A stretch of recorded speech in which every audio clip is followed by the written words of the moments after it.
What's up guys, and welcome, it's InfernoKun, here with my top 5 villains or antagonistic groups that were in The Walking Dead, a Telltale Games Series. This is going to be for seasons 1 and 2. Yeah, so I'm basing these off of the effect that they had on the story, these groups and these particular characters who affected the story in a good way, had a good role in The Walking Dead.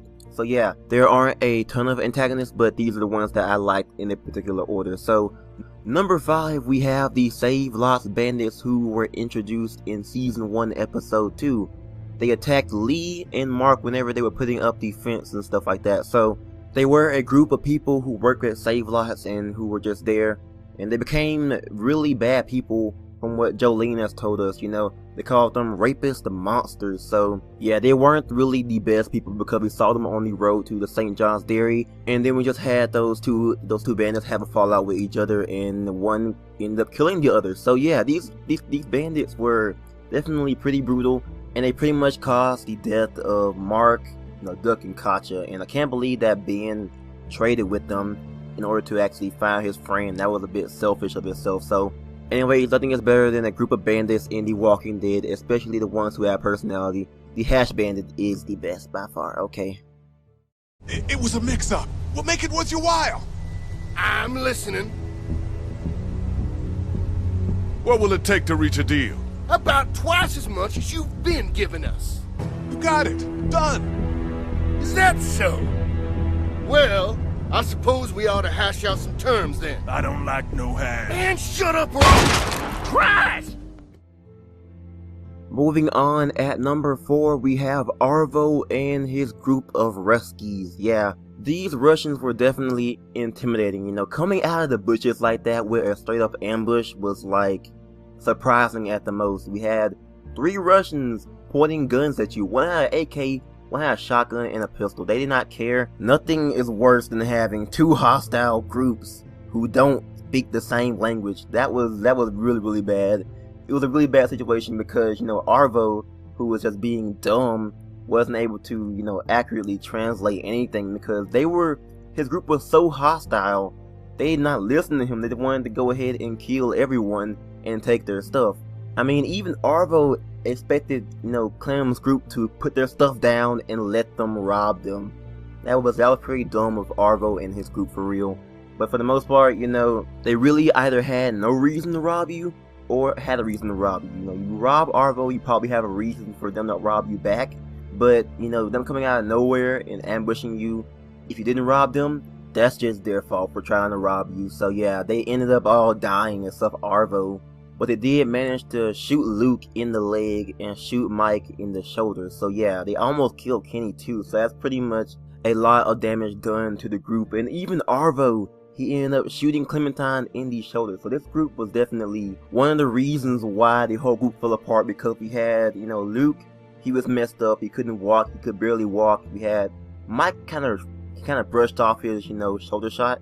But after that, having Arvo there, Kenny was getting pissed off at him, so that kind of made the whole group fall apart with the Russians actually entering the story. So yeah, they had a pretty big role, even if they did die in like the first 10 minutes. But Arvo definitely had a large role. That was just wow. So I think it's best. Leave me alone! Sorry, okay? My fault. I shouldn't have... Leave me alone!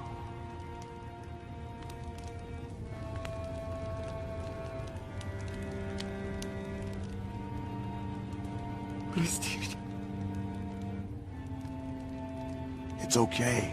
It's okay. She's in a better place. It's okay. It's okay. Moving on to number 3, we have the Stranger, who showed up in season 1 episode 3 on the radio. But he was actually, on the radio again in episode 4, and he was shown in episode 5. So this guy was definitely, he was just a huge pain for, the whole group. They were worried about this guy on the radio. He ended up, showing up in the shadows, watching Lee. He took Clementine.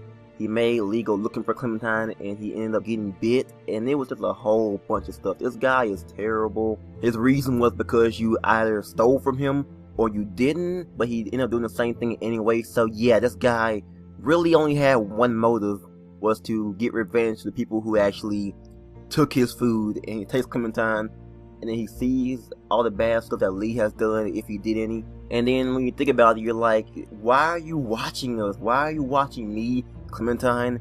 All this is none of your business, does not involve you at all, and he ends up doing it anyway. I hate this guy so much. He's the reason Lee got bit. I just don't like him. I'm glad that I ended up, killing him, or let Clementine kill him, because this guy deserved that bullet that he took in the head, and that's all I can say about that. I just don't like this guy. But he had a large role in the whole series of Walking Dead, watching Lee and Clementine in the group, and I cannot express my hatred towards this guy. And I'm glad that I stole from you. You should not have left your car unattended in the first place. Who leaves their car unattended in the zombie apocalypse with a trunk full of supplies? You're just asking for them to be stolen in the first place. I'm not like you. You walked a little girl into a dairy full of sick people and let them get their hands on her.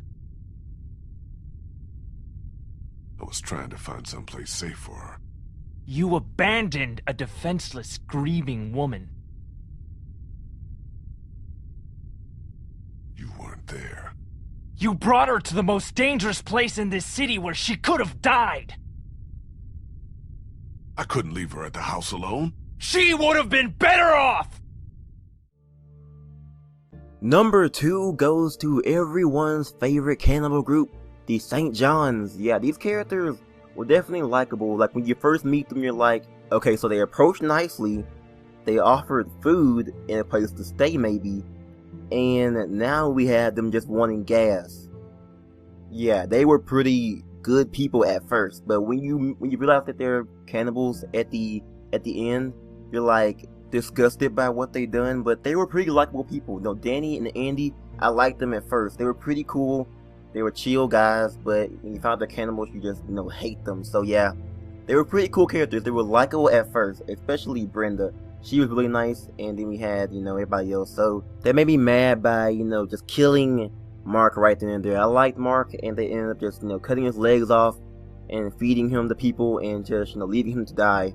That was just horrible. And they also caused Larry's death in a way, because they made his blood pressure rise by all the anger he had inside of him. So yeah, these characters definitely had a great run in this episode. They were pretty well developed characters. We had Danny, who was the one who was basically the craziest out of everybody. At the end, where you get to kill him or not, he's like, gotta keep me alive to keep the meat fresh and everything else. He was pretty damn insane, and he was just like, that's how he was. So we had Andy, who was the secretive one who believed that everything that they did was completely normal and everything else. Then we had Brenda. She was just the mom. That's all she was. Yeah.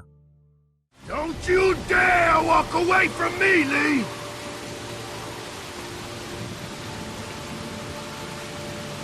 Get back here and finish this, Lee!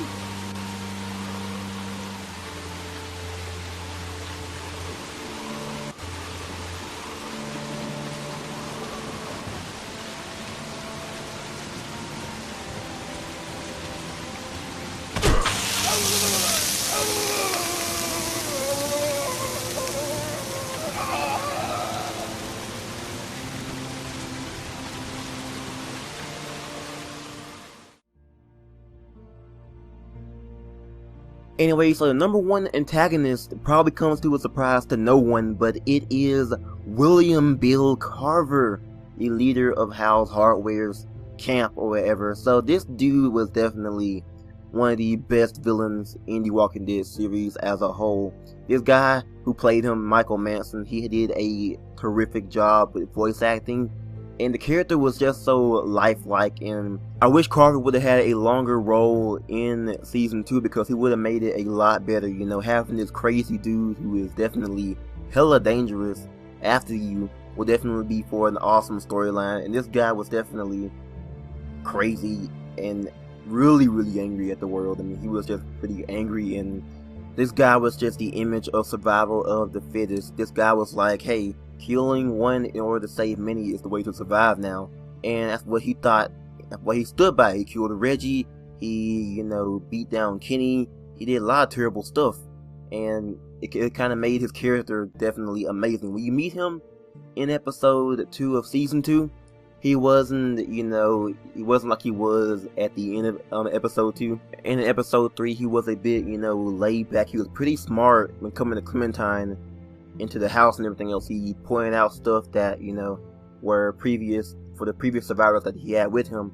And in episode 1 of season 2, you hear the rumors about him that he, was a bad person. He did that lake thing. And he was overall a villain antagonist with a motive. He was trying to get Rebecca back and taking everybody with him to have their family together at House Hardware to grow his community and have them work together to build his community up. But he has some pretty overzealous actions as a leader. Is that the word? I'm sorry I had to do that. But anyways, Carver was a pretty awesome antagonist, and he definitely stood by what he believed in throughout the whole episode. So props to Telltale for writing such a great character, but that doesn't make up for killing him off at the end of episode 3. That wasn't right. Come on, Telltale. Don't kill off your characters too early now. Killing one in order to save many is part of survival. It's one of the tough decisions that a weaker person couldn't make. It's why it falls to people like us to lead them to safety. You understand? Well, I wish it was different, I do. But they are weak, and we are strong. That's why it's our responsibility to shepherd the flock, to keep them safe. It's their nature to follow, not to lead. You know what I wish? What's that, honey? I wish Kenny had killed you. Anyways, thank you guys for watching. If you guys did enjoy, leave a thumbs up, and I can't wait to see what kind of antagonists or antagonist groups will appear in season 3. I hope Telltale writes some unique antagonists, have something like completely different from the series, like no cannibals, no regular bandits, no governor type person. I want them to have their own unique, character that's an antagonist, because antagonists are great in The Walking Dead. They actually work against the survivors and everything else, so it causes some drama between them. So tell me your thoughts about this. Tell me your opinions on the antagonists of The Walking Dead series. Thank you guys for watching. If you guys do have any suggestions for top videos or discussions, put them down below and I'll feature you in a comment on the video for a thank you. So thank you guys for watching again, and I'm out.